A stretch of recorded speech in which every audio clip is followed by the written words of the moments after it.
Hey everyone, and welcome to The Explainer. So today, we're on a bit of a mission. We're going to uncover how corporate dividends truly dictate the underlying value of a firm. If you've ever looked at a stock ticker and wondered what actually anchors that moving number to reality, well, you are definitely in the right place. Because it's the ultimate million-dollar question, right?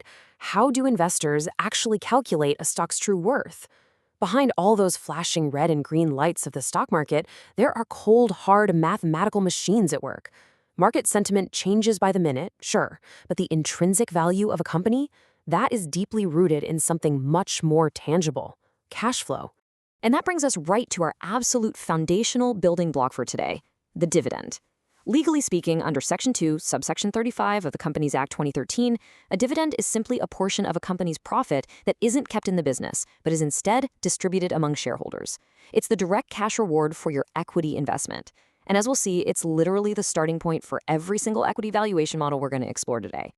Here's a quick roadmap for today's explainer. We're going to cover the rules of the dividend, the basics of dividend valuation, factoring in future growth, the link between earnings, prices, and dividends, and finally, valuing growth opportunities. Let's jump in. Okay, Section 1, Rules of the Dividend, the legal guardrails. Companies can't just hand out cash whenever they feel like it. The Companies Act actually ensures a firm puts its critical financial obligations first. A company is strictly prohibited from declaring dividends to equity shareholders if it's defaulting on its debts. This includes failing to repay public deposits, defaulting on debentures or bank loans, or even failing to redeem preference shares. It's a pretty basic principle of corporate finance. You absolutely have to pay your creditors before you reward your owners. But hey, what if a company didn't actually make a profit this year, but they still want to pay a dividend using past savings? Well, under Section 123, they can use what are called free reserves. But there are incredibly strict conditions. The dividend rate can't suddenly spike. It's capped at the 3-year historical average. Furthermore, the firm can't just drain its accounts. They can't withdraw more than 1/10 of their paid-up capital and accumulated profits. And even after that withdrawal, their remaining reserves absolutely cannot drop below 15% of their paid-up share capital. These rules exist purely to protect the firm's long-term financial stability. Moving right along to Section 2, Basics of Dividend Valuation, the ground floor. Listen, if you take away just one single concept from this entire explainer, please make it this: the core philosophy of equity valuation. Buying a share of stock is fundamentally buying the right to a future stream of cash flows, specifically dividends. Therefore, a stock's present value today is simply all of those future expected dividends discounted back to today's value based on the risk involved. Now, what's really cool here is how the underlying math totally demystifies this. Seriously, don't let the algebra intimidate you. It simply shows that today's price is equal to the expected dividend you'll receive next year, plus the expected price you can sell the share for next year, both heavily discounted by your required rate of return. It is the logical baseline for all investing. What cash do I get while I hold it, and what cash do I get when I finally sell it? But let's stretch that timeline out a bit. If you hold onto a stock for a really long time, say 50 years, the present value contribution of that future selling price actually drops down pretty close to zero. The further out into the future that sale is, the less it's actually worth in today's money.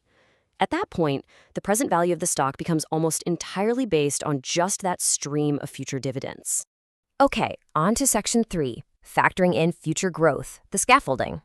Now, before we can model dynamic growth, we really need to ask a practical question. What happens if a company is growing incredibly fast right now, but will inevitably slow down as it matures? To answer that, we have to look under the hood at the mechanics of growth itself. First up, let's look at a steady state. This is the elegant perpetual growth model, sometimes called the Gordon growth model. The math here allows us to find the present value of a share by simply taking next year's expected dividend and dividing it by the capitalization rate minus the constant growth rate. It's incredibly simple, but keep in mind, it only works if we assume the company is going to grow at one predictable normal rate into infinity. But wait, where does that growth rate actually come from? Well, it's calculated using a very specific formula, where growth equals the retention ratio times the return on equity. Think of it like this. If a firm retains 60% of its earnings instead of paying them out, and it reinvests that money at a return on equity of 15%, the expected dividend growth rate is exactly 9%. Growth isn't magic, folks. It is the direct mathematical result of holding on to profits and reinvesting them well. But let's circle back to that earlier question about a booming company that's eventually going to slow down. For that real-world scenario, we use the two-stage variable growth valuation. It basically breaks the black box of multi-stage valuation down into three super logical steps. First, you calculate the present value of the dividends during those initial, rapid, supernormal growth years. Second, you calculate the terminal share price at the exact moment the company shifts to normal, constant growth, and then you discount that huge number back to today. And finally, you just add step 1 and step 2 together. All right, section 4, earnings, prices, and dividends, the big picture. So investors typically fall into one of two camps here, driven by two very distinct motives. On one side, you have income shares. These are companies with a high payout ratio. They retain very little profit, instead choosing to provide a steady, regular paycheck to investors today. On the flip side are growth shares. These companies have a low payout ratio. They hold onto your earnings to reinvest them, aiming to provide massive capital gains in the future.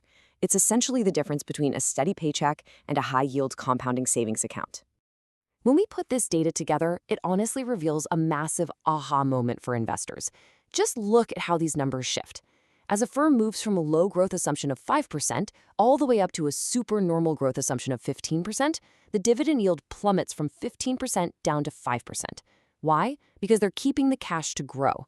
In exchange, your expected capital gains yield absolutely skyrockets. And more importantly, look over at the PE ratio.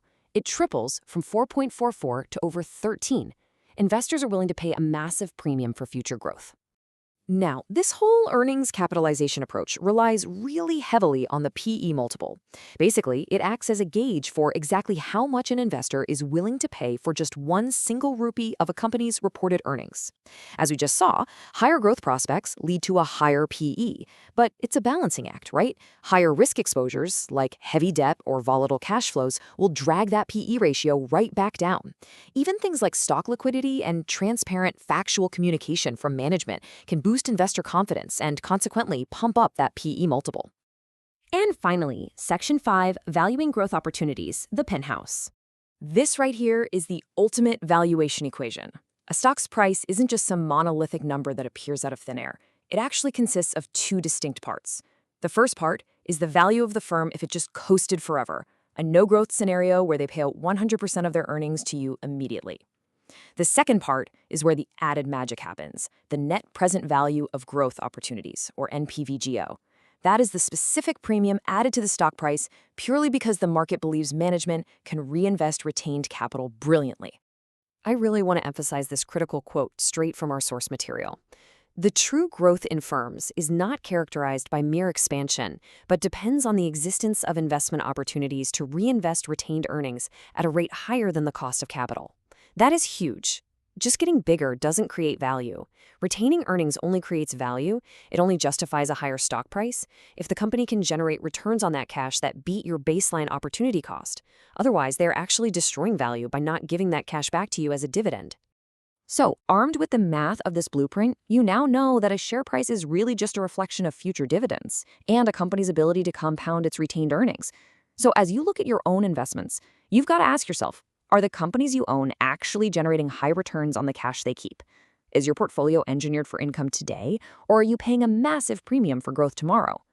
Thank you so much for joining me on this explainer, and keep questioning the numbers behind the price tags.